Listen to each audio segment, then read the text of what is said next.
Hello to everyone out in CalJam World. This is Billy D again with one of our amazing podcasts with a very special friend of mine, all the way from Austin, Texas, Dr. Andrew Wakefield. Say hi to everybody, Andrew. Hi, Cal Jammers. All right. Great. You had a good time at CalJam last year. I had a terrible time. It was wonderful. Yeah, I mean, Yeah. what? I had such a good time. I didn't even make the final party. You didn't make the party at all. I didn't make the party. That's just go how old and boring I am. But it was a wonderful, wonderful event. It really You got to make was. the party this year. I will. I promise. I will be Okay. there. Because there's a whole, I think there's a whole Andrew Wakefield groupieism starting out there from what I've heard.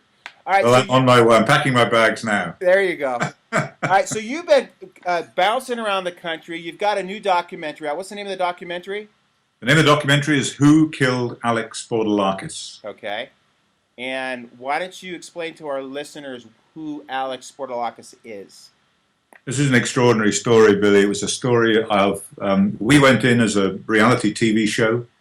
We went in to show that you can take these children and their families that are broken, you can mend them if you apply the right medical model and you get their nutrition right, their supplementation right, get them off psychotropic medications, get them as physically well as they can be, get them out of pain. Anyway, this child was in, we were called in as an emergency. He was in 4-point lock restraints in mainstream Chicago hospitals, filled up with psychotropic drugs that were making him infinitely worse. We got him out of there, we got him to New York, got him scoped, he had inflammatory bowel disease, he was clearly in pain. He started to respond to that. He went back to Chicago, a child psychiatrist, took him off the right medication, put him on treatment for a disease he did not have, Lyme disease. He crashed. He went into another hospital. He was put on 3 intravenous and intramuscular medications. He fell apart. And halfway through, insurance said the money's run out. The hospital threw him out on the street, and a week later he was dead, killed by his mother and his godmother. And they just reached the point of no return. There was nowhere for them to go, no help. They were desperate. And, on the face of it, the mother and the godmother killed this child, but actually behind the scenes, what conspired to cause this child's death was an extraordinary failing of the medical system in this country for the treatment, the help of children with autism at every single level. And that autism was created, in my opinion, I'm sure almost to some degree yours, is by the medical community. Oh, indeed. The irony of this is the pharmaceutical industry, in my opinion, caused the problem going in, and they benefit from the problem coming out. This kid had been given 25 psychotropic medications, two of which, Billy, were licensed by the FDA for the treatment of autism, behaviors in autism. So who's the quack here? Right. Who are the quacks? Right. The chiropractors, the doctors who treat children naturally or holistically, or the child psychiatrists? There's no ambiguity about that. The quacks are the child psychiatrists in this case. Now, I don't know if you've noticed this, but I noticed a lot over the recent years, because initially when I started talking vaccines and I started talking autism, I was getting a lot of resistance, but now you're seeing that a lot of people are waking up and opening up to this. What's your opinion? Oh, no question at all. Yeah. Bill Thompson, the CDC whistleblower, said this himself to his boss: we are losing the public relations war. Well, Bill, you're losing it because you've been lying to these people for so long, and that's the truth. And I mean the CDC by that. They have been telling lies about vaccines, covering up the truth for a long, long time. People know in their hearts. They see it in their schools and their communities and their families. They know what's happening. Right. And that is spread. And what the problem for the government, Bill, is it's the intelligentsia, people who read and think and write, who are the ones who are rejecting vaccines first and foremost. It's easy to vaccinate an immigrant population whose first language isn't English, and brother Fred hasn't got. Right, and they don't want to rock the boat either fuss. coming in. They don't. I mean, basically, they want to just follow the rules and slide in without. They think doctor's right. Well, doctor isn't right. So, but the CDC and the regulators have got a real problem because they've now created a monstrosity, and they've created this massive, hungry lie which needs to be kept fed with more lies to keep it going, and that's gonna fall, that's gonna crumble, and it's crumbling right now. It's crumbling in particular in your part of the world. Right.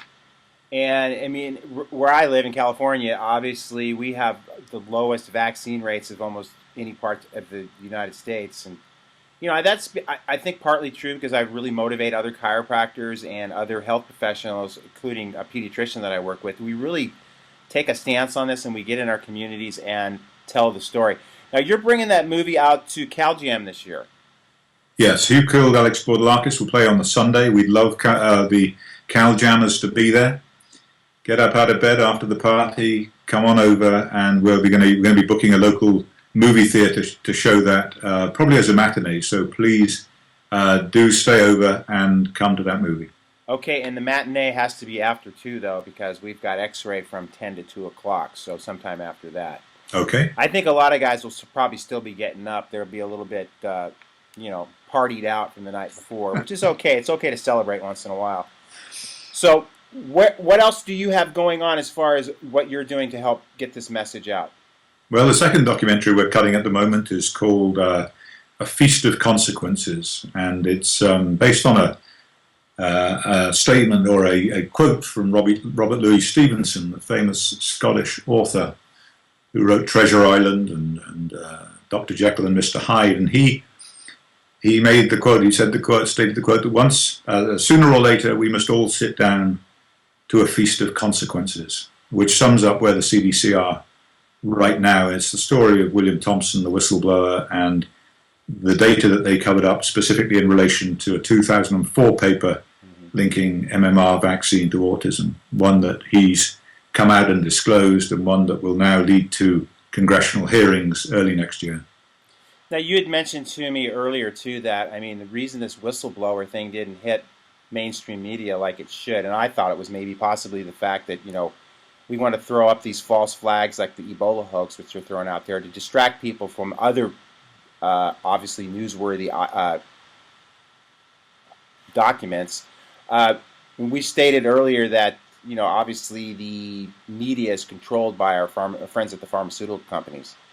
Oh, no doubt. They're all in bed together, these people. But the fascinating thing, Billy, is that they haven't ignored it. What they've actually done is come out in favor of the CDC, endorsing what they did. Oh, no, there was no cover-up. They've got it so badly wrong. I was just cutting this morning a piece on an interview between Ronan Farrell on NBC and the head of science at Autism Speaks, getting it so badly wrong. And they've, in effect, put themselves in a position where they have said, this fraud is okay.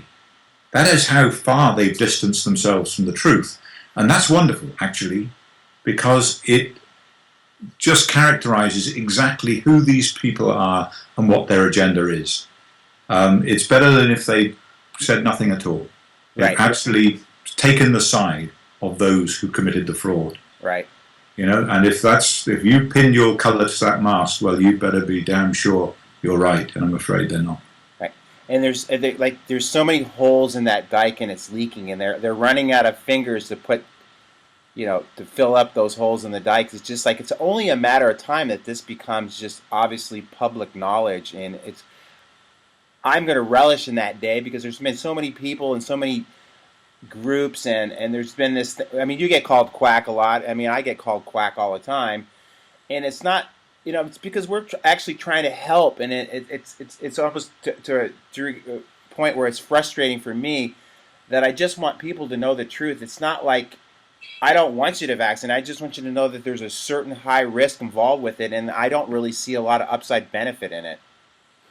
It's about informed consent. People need to get the information and be allowed to make their own decisions. What I would suggest, though, Billy, is get your guys, get your people. You've got a wonderful following there. On the Autism Media Channel website is a PDF, which is the formal complaint to the Office of Research Integrity. That complaint has gone to Congress, and it's gone to everyone down to the Reverend Jesse Jackson. That complaint needs to go to people's local congressmen. And those congressmen need to support Congressman Bill Posey in his move to have hearings about the CDC whistleblower and the CDC fraud. So as much support as possible, but use that document. It's right there on the front page of the Autism Media Channel's website, autismmediachannel.com. Download it, get it to your representative, and get them to support Posey in his moves to have this blown wide open. Okay, I was just thinking a few minutes ago that you've got to make it to the party this year, because the party we're going to be charging for tickets this year, and the net proceeds are going to be going to your program called DARE. Why don't you explain to everybody what DARE is? Absolutely. Dare Billy is there. It's an organization defending academic integrity and research. It's there for physicians, researchers, healthcare workers acting in the best interests of their patients and public health, real public health, being crushed because they call into question, for example, the safety of vaccines. They're not allowed to do the research. They're not allowed to report on it, that they put their careers at risk by doing anything. And when they step out and people go after them, they need to be able to fight back. Right. And the purpose of DARE is to allow them to fight back. And so it's a fund that can be used for people like me, chiropractors, anyone who takes the trouble, takes the professional pride in stepping out and saying, this has got to stop, and allows them to defend themselves in a legal setting without fear of losing their job or losing their license or their credibility. Perfect.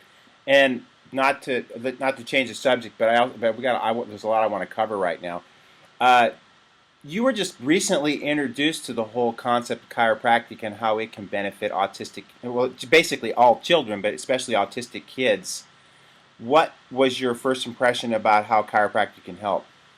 Well, it's fascinating. And the proof of the pudding is in the eating. So I have a wonderful... Proof of the pudding's what? The proof of the pudding is in the eating, as we say in England. Oh, okay.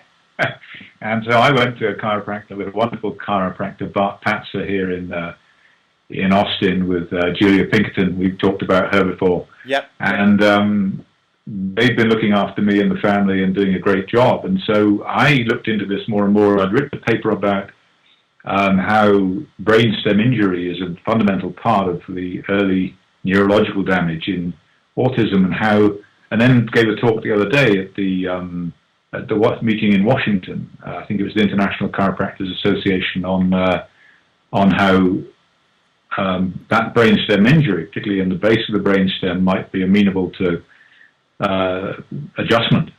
improvement by adjustment. And so it tied in very, very nicely with the way the autism story is emerging, particularly the epicenter for autism in the brain. So as far as the complementary alternatives to taking care of autism, obviously you feel that chiropractic's got to be included on that team. I would certainly, yeah, absolutely. I think that it's safe, it's effective, and it's open to testable hypotheses. So let's get on and test them. Anything else you want to cover before we sign off here? No, other than just really looking forward to seeing you guys when I get out there, and I'll be bringing a few friends out this year, and hope to make more friends when I come. And you're going up right before me, so you're going to really stir the pot and get me, because there's nobody that gets me more fired up than you. And we're going to bring it. We're going to just... Oh, one other thing before we close. You kind of said something that was really interesting to me last year at CalJam. You said that the chiropractic population and people that live our lifestyle are the ones that are going to basically inherit or I'm not sure how you worded it, but basically we're going to be the ones that take over. Well, you're so healthy. Right, I know.